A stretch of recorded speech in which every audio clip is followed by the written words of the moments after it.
Sa loob lang ng ilang araw, naging ship graveyard ang karagatan ng Iran matapos ubusin ng US ang 95% ng kanilang naval fleet.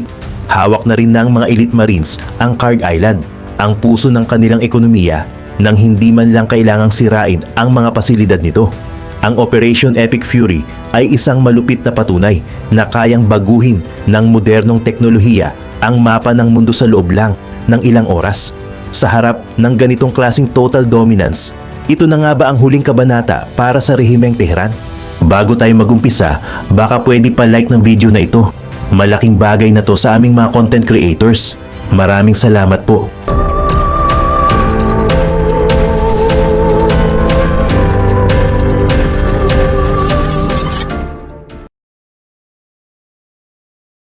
Pagpasok ng March 2026, naging malinaw sa Pentagon at sa White House na hindi na gumagana ang mga dating protocol sa Strait of Hormuz. Ang mga standard naval patrols na ginagawa ng US Navy at ilang coalition forces ay hindi naging sapat para pigilan ang agresyon ng Iran. Araw-araw ay may mga report ng mga harassment at direktang pag-atake sa mga commercial vessels. Kaya tumaas ng husto ang risk assessment sa rehiyon. Dahil sa dalas ng mga insidente, naging delikado na para sa mga ordinaryong tanker ang dumaan sa strait at ang mga maritime insurance companies ay nagtaas na rin ng kanilang mga rates na nagdulot ng malaking problema sa global trade. Dahil sa lumalalang sitwasyon, nag-initiate ng tawag ang US administration sa mga NATO allies at iba pang strategic partners sa Europe at Asia. Ang hiling ng US ay isang malawakan at nagkakaisang military response para isecure ang daluyan ng langis. Gayunpaman, naging mabagal at kulang ang response ng mga allies. Marami sa kanila ang nag-aalangan dahil sa takot na mauwi ito sa isang full-scale regional war o kaya ay direktang tamaan ang kanilang sariling ekonomiya. Ang iba naman ay mas gusto ang diplomatic channels na para sa US ay napatunayan ng hindi epektibo sa puntong ito. Dahil sa kakulangan ng suporta mula sa international community, nagdesisyon si Donald Trump at ang kanyang national security team na kumilos ng independently. Hindi na sila maghihintay ng consensus mula sa NATO o sa UN Security Council. Binago ng US ang kanilang Rules of Engagement, ROE. Mula sa pagiging reactive o pag-escort lang sa mga barko, naging offensive na ang kanilang stance. Ang bagong objective ay hindi na lang proteksyon, kundi ang full control at total security ng Strait of Hormuz. Ibig sabihin nito, bibigyan ng otoridad ang US military na i-neutralize ang anumang banta bago pa man ito makalapit sa mga international shipping lanes. Ito ang naging hudyat para sa paghahanda ng Operation Epic Fury, kung saan ang pangunahing layunin ay tuluyang alisin ang kakayahan ng Iran na mangharas sa karagatan. Agad na naramdaman ang epekto ng tensyon sa karagatan nang simulan ng Iranian Revolutionary Guard Corps, IRGC, ang kanilang serye ng asymmetric attacks noong huling bahagi ng February 2026. Gumamit ang Iran ng swarm tactics kung saan dose-dose ng maliliit na fast attack boats na armado ng rocket launchers at heavy machine guns ang sabay-sabay na lumalapit sa mga dambuhalang oil tankers. Hindi lamang harassment ang ginawa nila. Aktwal nilang pinapaputukan ang mga barko para pilitin itong huminto o lumabas sa international shipping lanes.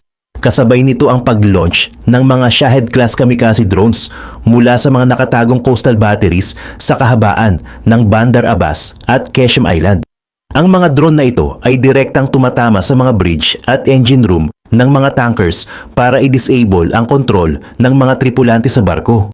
Sa loob ng 2 linggo, umabot sa mahigit 20 commercial vessels, kabilang ang mga Very Large Crude Carriers, VLCC, mula sa iba't ibang bansa ang nagtamo ng malubhang pinsala. Ang ilan sa mga barkong ito ay nagliyab sa gitna ng dagat, habang ang iba ay naiwang palutang-lutang matapos masira ang kanilang mga makina. Dahil sa banta ng mga sea mines na kinalat din ng mga Iranian mine-laying ships sa mga bottleneck areas ng strait, naging imposible na para sa mga barkong pandagat ang dumaan ng ligtas. Ang mga kapitan ng mga merchant ships ay nakatanggap ng mga babala na anumang barkong dadaan sa Persian Gulf ay ituturing na target ng Iran bilang ganti sa mga economic sanctions na ipinataw sa kanila. Ang naging resulta nito sa pandaigdigang ekonomiya ay mabilis at malubha. Ang presyo ng Brent crude oil ay biglang tumalon at lumampas sa $120 kada bariles sa loob lamang ng ilang araw. Nagkaroon ng malawakang panik sa maritime industry. Ang mga insurance companies sa London at Singapore ay nag-abiso na hindi na nila sasagutin ang anumang damage sa mga barkong pipiliting pumasok sa Strait of Hormuz. Dahil dito, halos lahat ng commercial shipping traffic sa rehiyon ay tumigil. Ang mga dambuhalang tankers ay napilitang mag-angkla sa labas ng Gulf of Oman, naghihintay ng proteksyon o bagong ruta na mas mahaba at mas mahal. Ang blockage na ito ay nagdulot ng kakulangan sa supply ng enerhiya sa maraming bansa na lalong nagpabilis sa deployment ng mga heavy assets ng US military para basagin ang nasabing blockade. Dahil sa tuluyang paghinto ng komersyal na trapiko sa karagatan, agad na iniutos ng Pentagon ang pagpasok ng mga pinakamalakas na asset ng US Navy sa North Arabian Sea at Gulf of Oman. Ang USS Gerald R. Ford CVN-78 na siyang pinakamoderno at pinakamalaking aircraft carrier sa mundo ay pumuwesto sa isang strategic distance kung saan abot ng kanyang mga eroplano ang buong baybayin ng Iran. Hindi ito nag-iisa. Kasabay nito ang USS Abraham Lincoln CVN-72 Carrier Strike Group na nag-deploy din ng kanilang sariling mga destroyers at cruisers. Ang bawat strike group ay binubuo ng mga Arleigh Burke-class destroyers na armado ng Aegis Ballistic Missile Defense System na sadyang inihanda para harangin ang anumang Iranian missile na ipuputok mula sa mainland. Ang presensya ng dalawang dambuhalang carrier na ito ay nagdala ng mahigit 150 advanced aircraft sa rehiyon, kabilang ang mga F-35C Lightning II at F/A-18E/F Super Hornets. Ang mga radar ng Iran sa Bandar Abbas at Bushehr ay nagsimulang mag-track sa mga dambuhalang barkong ito. Ngunit naging malinaw sa kanilang command centers na ang US ay hindi lamang narito para magpatrolya. Ang bawat aircraft carrier ay nagsisilbing isang lumulutang na airbase na may kakayahang mag-launch ng sorties bawat ilang minuto, 24/7.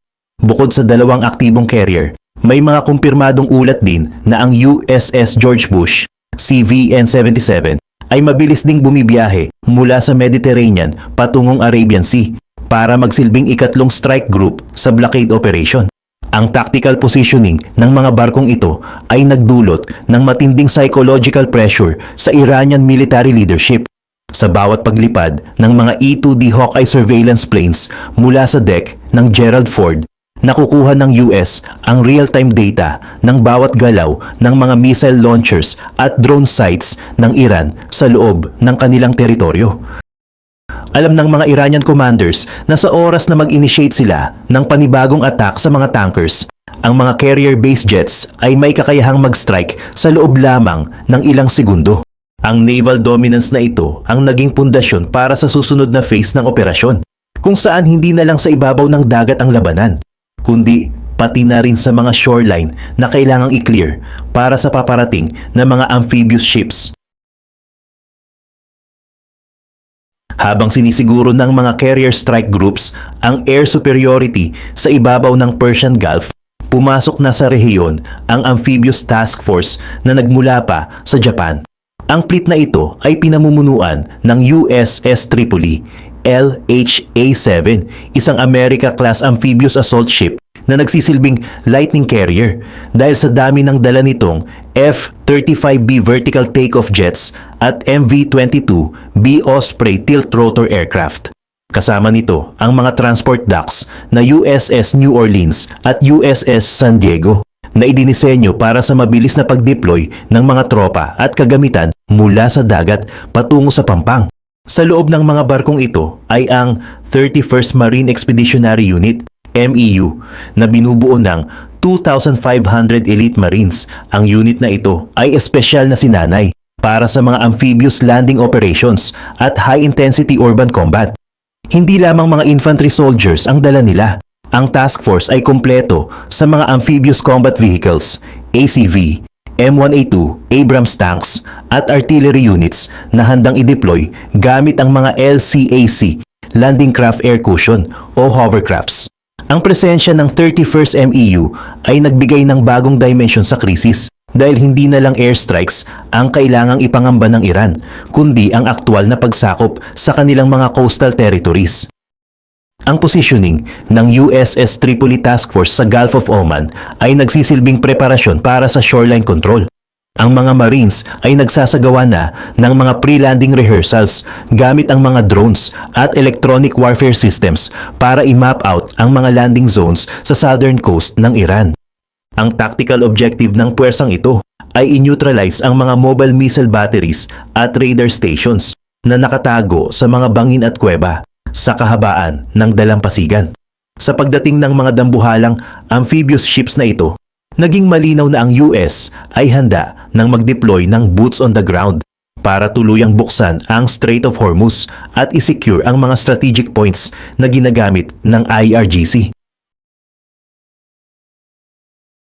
Habang nakastandby ang mga Marines sa USS Tripoli, formal nang sinimulan ng US Air Force ang Operation Epic Fury sa himpapawid sa pamamagitan ng pag-activate sa Global Strike Command. Mula sa Whiteman Air Force Base sa Missouri, nag-take off ang 4 na B-2 Spirit stealth bombers para sa isang long-range mission na nangailangan ng maraming mid-air refueling. Kasabay nito, ang mga B-1B Lancer at B-52H Stratofortress na nakadeploy sa RAF Fairford sa United Kingdom at Ramstein Air Base sa Germany ay nagsimula na ring lumipad patungo sa Middle East airspace. Ang operasyong ito ay binuo para sa isang 24/7 rotation kung saan palaging may mga heavy bombers na nasa ere para magbantay at maghintay ng go signal para sa bombardment. Ang bawat bomber ay may kanya-kanyang nakatalagang sektor sa loob at paligid ng Iran. Ang mga B-1B Lancer, dahil sa kanilang supersonic speed, ang nagsisilbing quick reaction force sa himpapawid. Habang ang mga B-52H naman ay nagdadala ng pinakamaraming payload ng mga cruise missiles gaya ng JASSM, Joint Air-to-Surface Standoff Missile. Para mapanatili ang mga aircraft na ito sa ere ng walang hinto, nag-deploy ang US ng mga tanker aircraft gaya ng KC-135 Stratotanker at KC-46 Pegasus mula sa mga base sa Qatar at UAE. Ang koordinasyon ng mga lumilipad na dambuhalang eroplano ay direktang pinapatakbo mula sa Combined Air Operations Center, CAOC, sa Al Udeid Air Base. Sa puntong ito, natukoy na ng Intelligence Surveillance and Reconnaissance ISR drones ang lahat ng strategic targets sa loob ng teritoryo ng Iran. Kabilang dito ang mga Mobile Surface-to-Air Missile, SAM sites, long-range radar stations at mga airfields na ginagamit para sa mga drone launches. Ang mga pilot ng bombers ay binigyan na ng listahan ng mga prioridad na targets na kailangang i-neutralize bago pa man makalapit ang anumang ground troops sa pampang.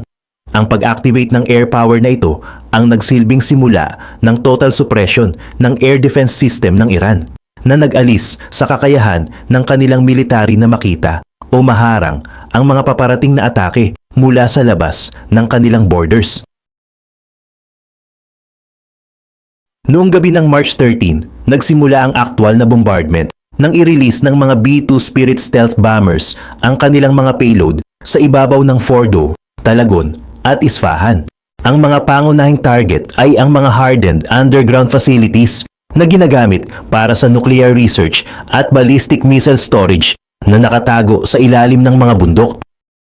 Ginamit ng US ang GBU-57 Massive Ordnance Penetrator, MOP, isang 30,000-pound bunker buster bomb na idinisenyo para tumagos sa mahigit 200 feet ng semento at solidong bato bago sumabog. Ang bawat pagtama ng MOP ay nagdulot ng mga artificial seismic shockwaves na sapat para paguhin ang mga tunnels at bunkers, na naging dahilan para mabaon ang mga nuclear centrifuges at missile launchers sa ilalim ng libu-libong toneladang guho. Kasabay ng mga bunker busters, ang mga B-1B Lancer naman ay nagpakawala ng mga JASSM-ER Joint Air-to-Surface Standoff Missiles. mula sa labas ng Iranian airspace para tamaan ang mga primary command and control C2 centers ng Iranian Revolutionary Guard Corps, IRGC. Pinuntiryan ng mga precision missiles na ito ang mga communication hubs, satellite uplink stations, at mga underground server farms na nagpapatakbo sa buong defense network ng bansa. Ang epekto ay naging instant. Sa loob lamang ng ilang oras, nagkaroon ng total communication blackout sa pagitan ng Central Command sa Tehran at ng mga military units na nasa field.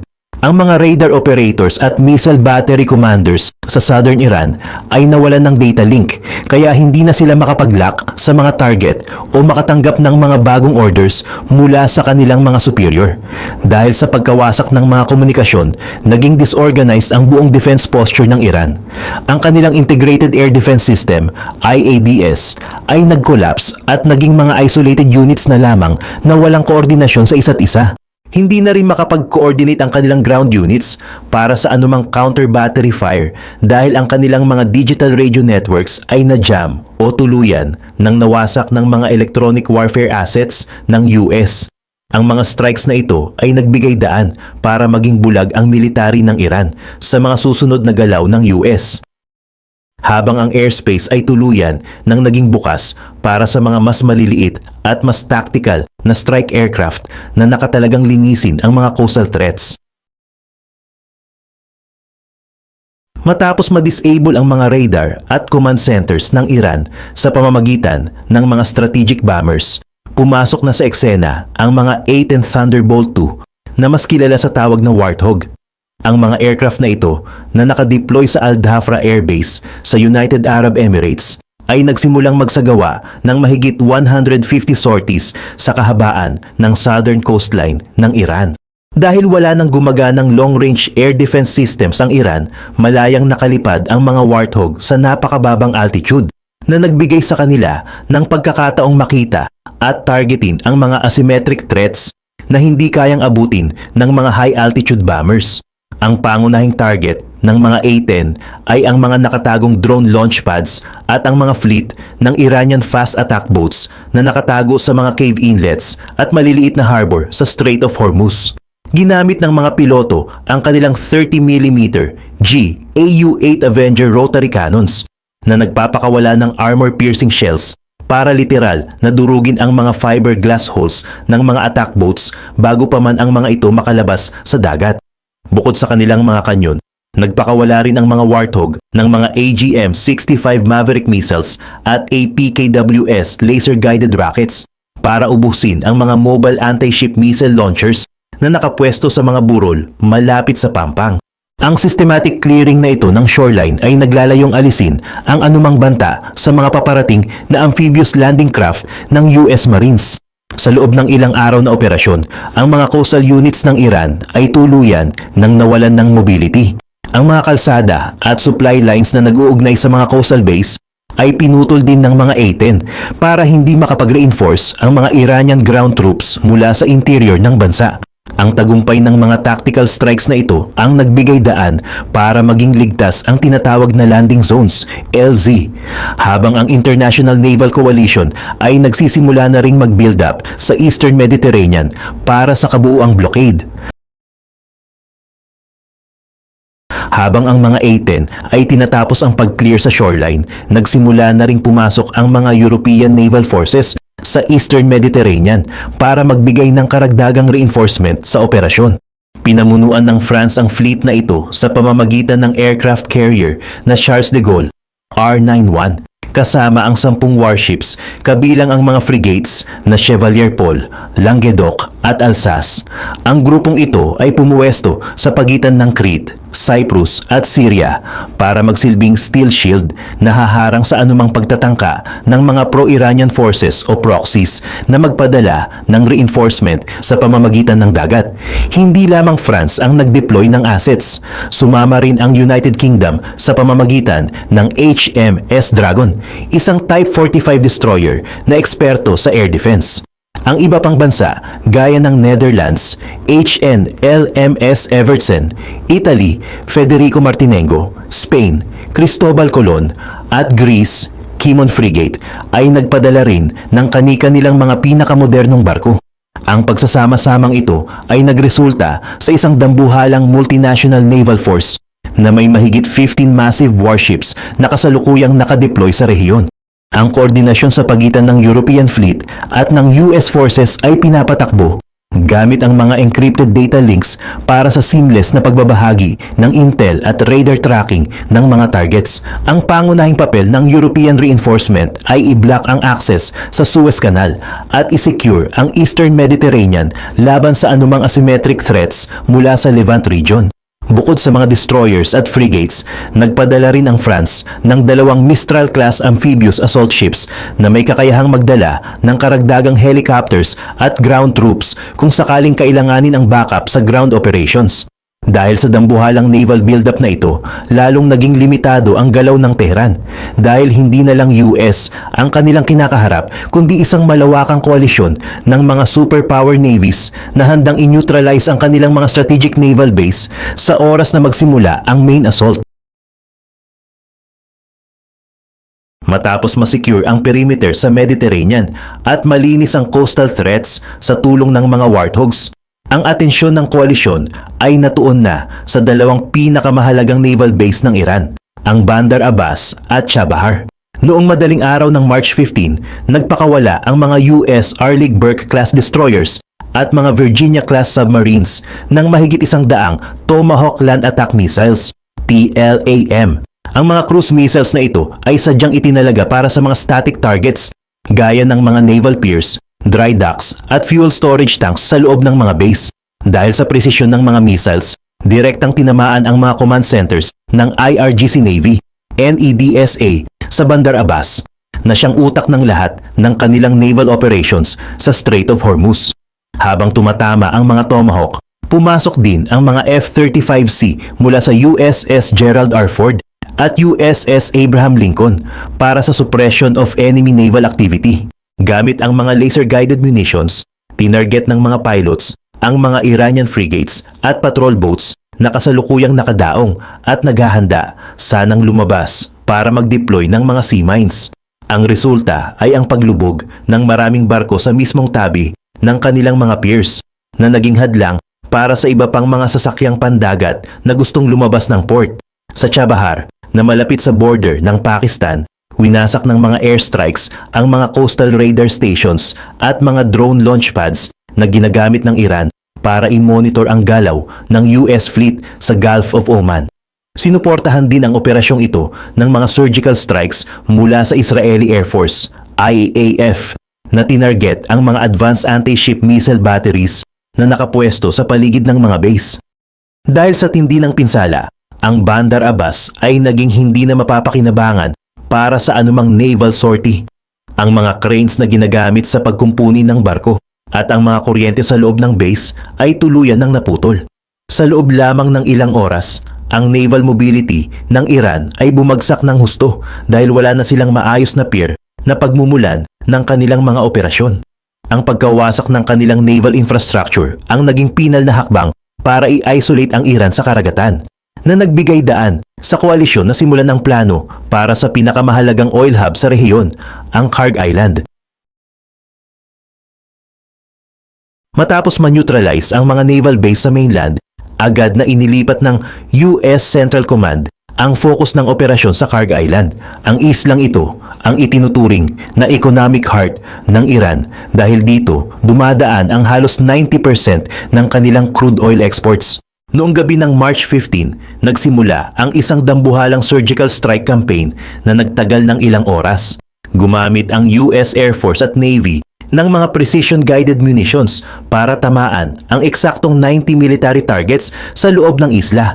Kabilang sa mga winasak ay ang mga coastal radar stations, surface-to-air missile batteries, at ang mga underground ammunition depots na pagmamay-ari ng IRGC. Ang tactical approach sa Kharg Island ay naging kakaiba kumpara sa ibang bombardment. Naglabas ng strict engagement orders ang Pentagon na bawal tamaan ang anumang oil infrastructure gaya ng mga loading terminals, storage tanks at mga pipelines. Ginamit ang mga advanced targeting pods ng mga F-35C para siguraduhin na ang mga missiles ay tatama lamang sa mga military bunkers at anti-ship missile sites na nasa paligid ng isla. Sa pamamagitan ng surgical precision na ito, ang military garrison ng Iran sa Karg ay tuluyan ng nalumpo at nawalan ng communication sa mainland, habang ang multi-billion-dollar oil facilities ay nanatiling buo at operational. Ang layunin ng operasyong ito ay hindi para sirain ang global oil supply, kundi para i-secure ang isla at tanggalin ang anumang military threat na nakabase rito. Dahil nawala na ang mga anti-air defenses at radar coverage ng Iran sa Karg, naging ligtas na ang airspace sa itaas ng isla para sa mga transport helicopters at tilt-rotor aircraft. Ang pagkawasak ng military capacity sa Karg Island ang naging hudyat na ang isla ay handa na para sa physical occupation. Ito ang nag-setup ng kondisyon para sa susunod na phase ng Operation Epic Fury, kung saan ang mga elite marines na nasa USS Tripoli ay magsisimula ng kumilos para sa isang amphibious landing. Sa pagkumpirma ng intelligence na wala ng aktibong air defense at radar coverage sa Karg Island, agad na iniutos ng Marine Component Commander ang pag-execute ng ship-to-shore maneuver. Mula sa deck ng USS Tripoli, nagsimulang mag-take off ang mga MV-22B Osprey at CH-53K King Stallion helicopters na lulan ang unang wave ng 31st Marine Expeditionary Unit, MEU. Ang mga aircraft na ito ay lumipad sa ilalim ng proteksyon ng mga F-35B Lightning II na nagsasagawa ng Close Air Support, CAS, sa ibabaw ng isla para i-neutralize ang anumang maliliit na pockets ng resistance mula sa mga natitirang IRGC infantry units na nagtatago sa mga bunkers. Ang unang batch ng mga Marines ay mabilis na nag-fast rope sa mga strategic entry points ng isla, partikular na sa paligid ng Karg Airfield at sa mga main gates ng oil export terminals. Dahil sa bilis ng deployment, hindi na nakapagtatag ng maayos na depensa ang mga Iranian garrison na naiwan sa isla. Ang mga Marines ay gumamit ng mga night vision goggles at thermal imaging para i-clear ang bawat gusali at perimeter fence. Kasabay ng aerial insertion, ang mga landing craft air cushion o hovercrafts ay dumaong sa mga dalampasigan ng isla bitbit ang mga amphibious combat vehicles at mga tangke para magsilbing heavy support sa mga tropang nasa ground. Ang pangunahing tactical objective ng landing na ito ay ang physical security ng oil infrastructure. Agad na pinalibutan ng mga Marines ang mga control rooms ng mga pipelines at ang mga dambuhalang storage tanks para masigurong walang sino mang makakapagsabotahe o makakapagpasabog sa mga ito habang isinasagawa ang operasyon. Sa loob lamang ng ilang oras, ang buong pasilidad ng Karg Island ay nasa ilalim na ng epektibong kontrol ng US military. Sa pamamagitan ng matagumpay na amphibious landing na ito, ang 90% ng oil export capacity ng Iran ay formal nang nakuha ng Washington nang hindi winawasak ang mga pasilidad na naglalagay sa Tehran sa isang posisyon kung saan wala na silang kontrol sa sarili nilang ekonomiya. Kasabay ng matagumpay na pag-secure ng mga Marines sa Karg Island, ang naval battle sa labas ng Persian Gulf ay umabot na sa kanyang terminal phase. Ayon sa Battle Damage Assessment ng CENTCOM, 95% ng kabuuang puwersa ng Islamic Republic of Iran Navy at IRGC Navy ay idineklara ng combat ineligible. Ang mga dambuhalang assets ng Iran na inaasahan nilang magpapatakbo sa kanilang anti-access/area denial A2/AD strategy ay tuluyan ng nalubog o nawalan ng kakayahan na lumaban. Ang Iris Makran na nagsisilbing forward-based ship at ang drone carrier na Iris Shahed Bagheri ay kumpirmadong lumubog matapos tamaan ng mga Mk-48 ADCAP torpedoes mula sa mga Virginia-class submarines na nakadeploy sa ilalim ng dagat ng Oman. Sa loob mismo ng Bandar Abbas, ang sitwasyon ay inilarawan bilang isang ship graveyard. Ang 4 na Soleimani-class warships na itinuturing na backbone ng modernong Iranian Navy dahil sa kanilang stealth design ay nawasak sa pamamagitan ng mga simultaneous strikes mula sa F-35C jets. Hindi rin nakaligtas ang kanilang underwater capabilities. Isang kilo-class submarine ng Iran ang nadetect ng mga sonar arrays ng koalisyon at agad na naitorpido habang sinusubukan nitong mag-dive sa mas malalim na bahagi ng dagat. Ito ang unang pagkakataon mula noong World War II na isang aktibong submarine ang direktang tinamaan at pinalubog sa gitna ng isang aktwal na giyera. Dahil sa takot sa kabuang annihilation, ang mga natitirang Iranian warships ay sinubukang tumakas patungo sa international waters. Ngunit hinarang sila ng mga US carrier strike groups.